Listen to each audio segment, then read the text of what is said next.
Hi, this is Nick at Lake Geneva Country Meats. Today I'm going to share a hearty fish soup recipe with you that's great for fall and winter as it starts to get a little colder out. Now, I don't eat fish and I don't cook fish, so I brought my friend Brian, who is a gourmet chef, to share his recipe for this with you and show you how it's done. Brian, could you tell us about the recipe? Sure. It's an old French recipe. It's a tomato-based soup with a lot of vegetables and some fish stock in the recipe. Right now, I have cut up about a half onion, 2 carrots, half a bulb of fennel, and a couple ribs of celery. We're just going to put those in the pot right now with a little bit of olive oil. And what temperature do you have the pot at? I like cooking everything on a high temperature. Cooks it just a little bit quicker. No need to be scared of the high temperature.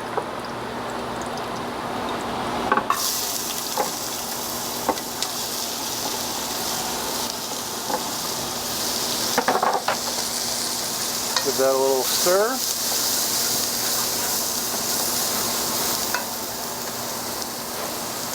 A little salt and pepper just to get the vegetables to start to sweat a little bit, release some of the juices.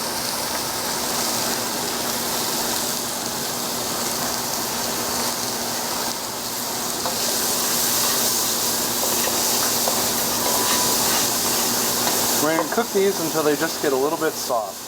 So the vegetables cooked a little while. We're going to put just about a tablespoon of tomato paste in. Give that a little stir, just to coat the vegetables.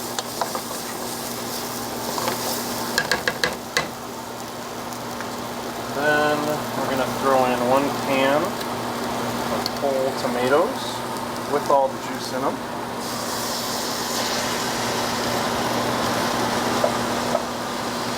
Then give that a quick stir.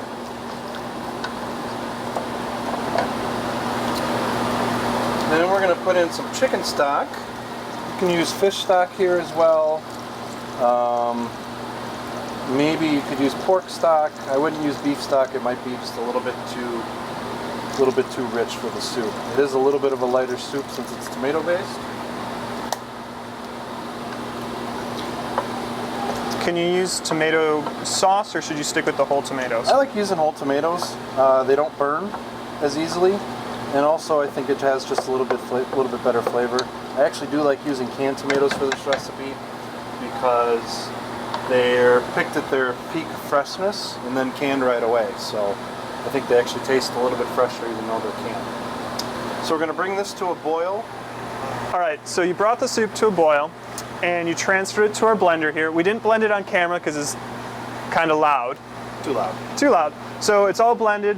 How did you blend it? Start on low, and then I actually let it go for actually a pretty long time. I want to get it real nice and smooth. So we're just going to put it back in the pot. The pot's already nice and warm.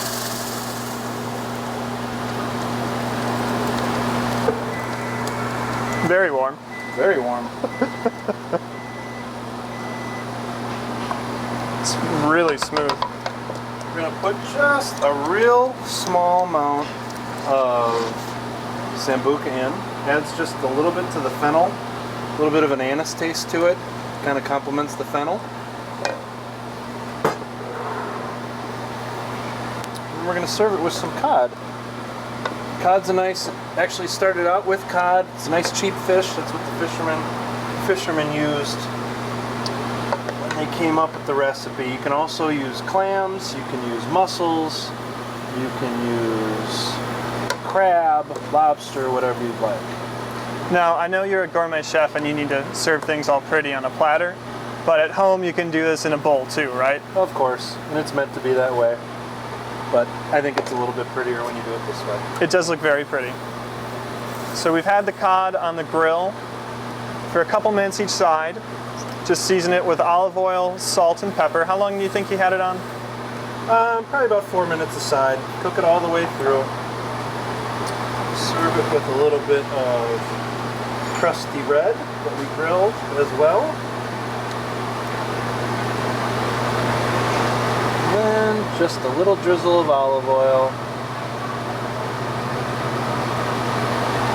And there you go. That is beautiful. All right, You can make this recipe with stuff you can find here at Lake Geneva Country Meats.